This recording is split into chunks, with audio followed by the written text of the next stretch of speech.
इस मस्जिद के नीचे मंदिर बताया 15 फुट नीचे, और ये बताया जाता है यहाँ आतंकवादियों को ट्रेनिंग दी जाती है।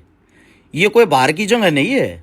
हिंदुस्तान के अंदर उत्तर प्रदेश के अंदर दारुल उलूम देवबंद है। देवबंद के अंदर हम आए हैं और आप लोगों को एक बात बता देते हैं, इस वीडियो को पूरी देखना और आज आप लोगों के सामने इसकी हकीकत होगी। इतना कहना चाहूँगा, इस वीडियो को डिलीट होने से पहले ही सभी जगह शेयर कर देना, क्योंकि आज के टाइम पे हमारी वीडियो को डिलीट कर दिया जाता है सोशल मीडिया से।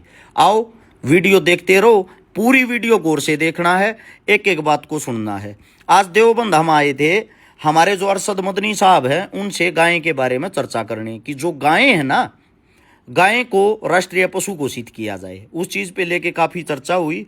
अब हम एंट्री कर लेते हैं। यहाँ पे सामने आप लोगों को ये जो लाल गेट दिखाई दे रहा है, ये गेट बनवाया था बादशाह ज़ाहिर शाह, जो अफगानिस्तान के वजीर आजम थे 1957-58 के टाइम पे। इस गेट के अंदर से हम एंट्री करके आज आप लोगों के सामने पूरा का पूरा दारुल उलूम देवबंद दिखाते हैं। और हिंदू मुसलमानों के बीच में जो भी भरम है वो भैया आज गौर से इस वीडियो को देख लेना। सबसे पहली चीज़ तो ये है, ये वो जगह है जिस जगह पे आके महात्मा गांधी ने 1947 के अंदर हिंदू मुस्लिमों की मीटिंग की थी। और उस मीटिंग में ये फैसला लिया गया था कि भाई हमने लड़ाई एक साथ लड़नी है। जवाहरलाल नेहरू ने प्रधानमंत्री बनने के बाद एक बात कही थी कि आज़ादी की लड़ाई में सबसे बड़ा जो योगदान है वो दारुल उलूम देवबंद का है। ये बातें अगर उन लोगों ने बोली हैं तो कोई खास बात होगी। सबसे पहले तो हम गए, यहाँ सबसे बड़ी लाइब्रेरी है इस वक्त की, इस टाइम की, जो सदियों पुराने इतिहास को समेटे हुए है। ये क्या देख लिया हमने इस लाइब्रेरी के अंदर, यहाँ पढ़ाई मुस्लिमों की होती है और इतिहास हिंदुओं का भी पढ़ाया जाता है। आओ सुनो और देखो, वीडियो पूरी देखना। वो मस्जिद भी दिखाएंगे जिसके नीचे मंदिर है, पहले इसको गौर से सुनो। अब इस वक्त हम देवबंद में हैं, जहाँ पे हिंदुस्तान का सबसे बड़ा मदरसा है और कोई हज़ारों बच्चे यहाँ पे शिक्षा लेते हैं। और मदरसे के अंदर हम आते हैं तो काफ़ी है ना, कुछ मतलब कि वहम फैलाया जाता है कि यहाँ पे आके खाली जो मुस्लिम होते हैं उन्हीं के बारे में आप लोगों को शिक्षा मिलती है या शिक्षा दी जाती है। मदरसे के अंदर मेरे साथ में मेरे मुस्लिम साथी हैं। शुभ नाम अपना? शादाब भाई। अपना शुभ नाम? मोहम्मद शोएब भाई। और शादाब और शोएब से पूछेंगे, शोएब भाई ये किस चीज़ की किताब है? देखिए, आप यहाँ पर लाइब्रेरी में आए हैं और आपने दारुल उलूम को अपनी आंखों से देखा है और चीज़ें आपको ऑन रिकॉर्ड भी दिख रही हैं। ये यजुर्वेद है। यजुर्वेद तो मेरे हिसाब से हिंदुओं की नहीं होती। जी, ये तो होती है ना, हिंदुओं की जबान अच्छा होती है। ये जी, ये ऋग्वेद है। ये ऋग्वेद है। ये ऋग्वेद है। ये भी ऋग्वेद। ये रामायण तुलसीदास है। रामायण है जी, ये रामायण है। ये रामायण है मदरसे के अंदर, मतलब दारुल उलूम के अंदर, दारुल उलूम की लाइब्रेरी के अंदर रामायण है, मनुस्मृति है बज़बान हिंदी। ठीक है, ये यहाँ पर हिंदी में भी है और वो सब चीज वो उनका उर्दू में भी यहाँ पर देख सकते हैं। यहाँ ये रामायण वाल्मीकि है, रामायण वाल्मीकि द्वारा।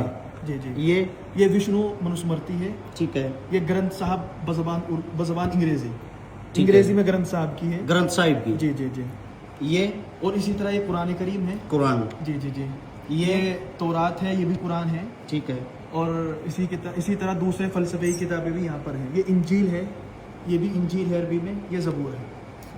हम जिस जगह पे खड़े हैं ये वो पवित्र जगह है 1947 की, जो क्रांति हुई थी, देश की आज़ादी की जो अंतिम लड़ाई थी, जिसमें हिंदू और मुस्लिमों ने मिलकर लड़ाई लड़ी थी, उसका जो फैसला हुआ था वो यहीं इसी सरजमी पे बैठ के हुआ था।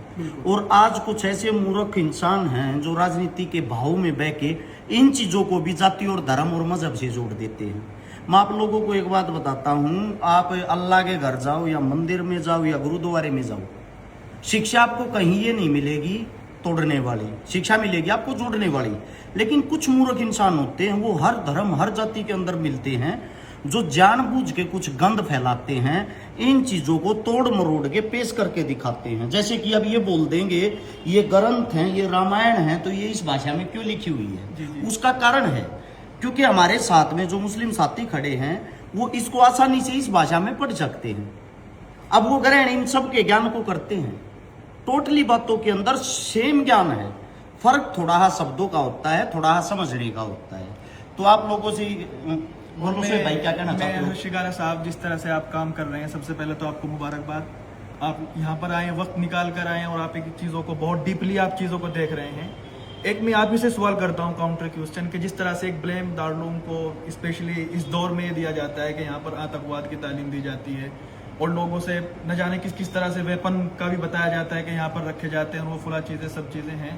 तो आप देख रहे हैं, आप मुझे ज़रा सा बता दीजिएगा घूमने के बाद आपको कोई इस तरह की चीज़ नज़र आए तो। मैं आप लोगों के साथ प्यार प्रेम से जो रहता हूँ ना, मैं तो हिंदू परिवार के अंदर जन्म ले रखा है। मेरे कोई मुस्लिम नाम मिला हुआ, मेरे कोई हरसुद्दीन कहते हैं, जब मेरे कोई दिक्कत आपत्ति नहीं है। बिल्कुल, आप यहाँ पर हैं, अभी घूम रहे हैं, आप इकले जा करके दारुल उलूम के किसी भी एक कैंपस में किसी भी एक क्लास को आप देखकर आप जा सकते हैं, कोई आपको परमिशन लेने की जरूरत नहीं। मैं पूरे मुस्लिम परिवार के बीच में, दारुल उलूम के बीच में अकेला घूम रहा हूँ। मेरे साथ में सिर्फ और सिर्फ 3 से 4 हिंदू हैं।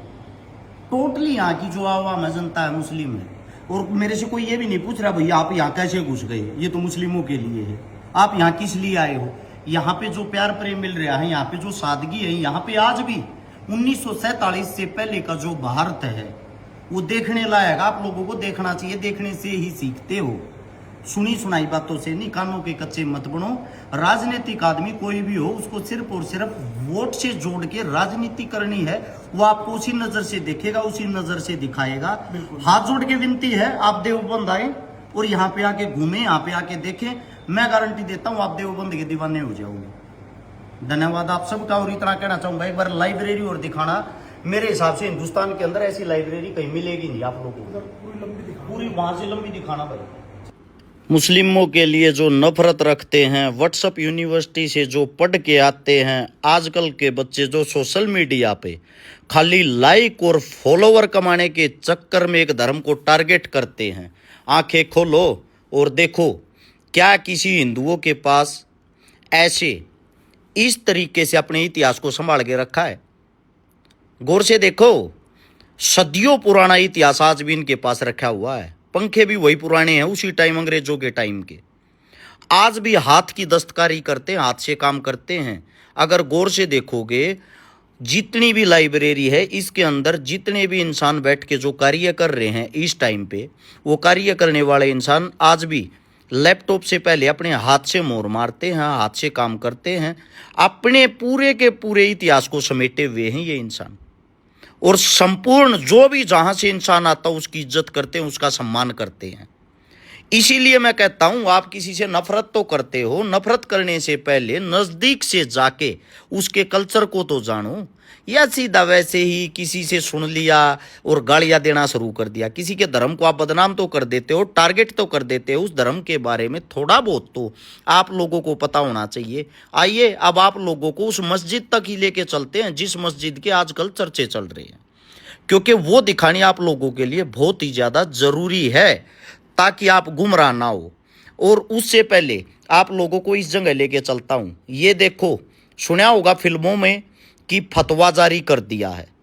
ये वो जगह है जहाँ पे हम जा रहे हैं। पुराने टाइम से ही, पुराने से पुराने टाइम पे, अंग्रेजों के टाइम पे 1947 की जब जो लड़ाई शुरू हुई, तो उस टाइम पे जो मौलाना हुसैन अहमद मदनी साहब थे, उन्होंने फतवा जारी किया था। और वो फतवा यहाँ से जारी किया था। ये जो आप जगह आप देखने लग रहे हो, वहाँ लिखा हुआ भी है सामने, फतवा जारी यहाँ से होता है संपूर्ण हिंदुस्तान के मुस्लिमों के लिए। और 1947 की लड़ाई में ये फतवा जारी हुआ था, कोई भी अंग्रेजों की सेना में मुस्लिम शामिल नहीं होगा। जैसे हम नमाज जो पढ़ते हैं 5 टाइम की, जितनी अहमियत इज्जत हम नमाज को देते हैं, सेम हम अपने देश के लिए कुर्बानी दे देंगे। हम अंग्रेजों की फौज में नहीं जाएंगे। और मैं अपना कफन अपने साथ लिए फिरता हूँ। मेरे देश के लिए सबसे पहली कुर्बानी मेरी होनी चाहिए। ये थे मौलाना साहब के उस वक्त के, उस टाइम के स्पीच, भाषण। अपने देश के लिए, हिंदुस्तान के लिए वो लड़े थे। दूसरी चीज़ ये है, अब हम जिस तरीके से बाहर निकल के जो जा रहे हैं, हम जा रहे हैं उसी मस्जिद की तरफ, जिस मस्जिद के बारे में दुनिया भर के बच्चे आजकल वीडियो बनाते हैं। पॉपुलरिटी के चक्कर में कोई भी आदमी किसी भी लड़कियों जैसा नाम रख के, और जो सरेआम मावारा तत्व होते हैं, वो एक समाज को टारगेट करने के लिए बार बार गालियों का प्रयोग करते हैं।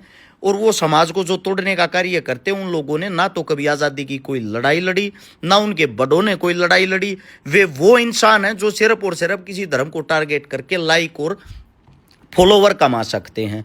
अब हम पूछ गए हैं उसी मस्जिद के अंदर, जो मस्जिद आप लोगों के सामने दिखाई दे रही है। सबसे पहली चीज़ तो आप ये देखो कि इन लोगों ने अपनी चीज़ों से कितना प्यार है, कितने अच्छे तरीके से मुस्लिम जो कल्चर है ये अपने आप को समेट के रखते हैं। ये एक आवाज़ में इकट्ठे हो जाते हैं। इनसे हमें सीखना चाहिए, इनसे हमें सीख लेनी चाहिए। आप लोग आज भी जातियों में बटे हुए, आप लोग आज भी एक दूसरे को टारगेट करते हो, आप लोग आज भी एक दूसरे को देख के चिढ़ते हो, घिन करते हो।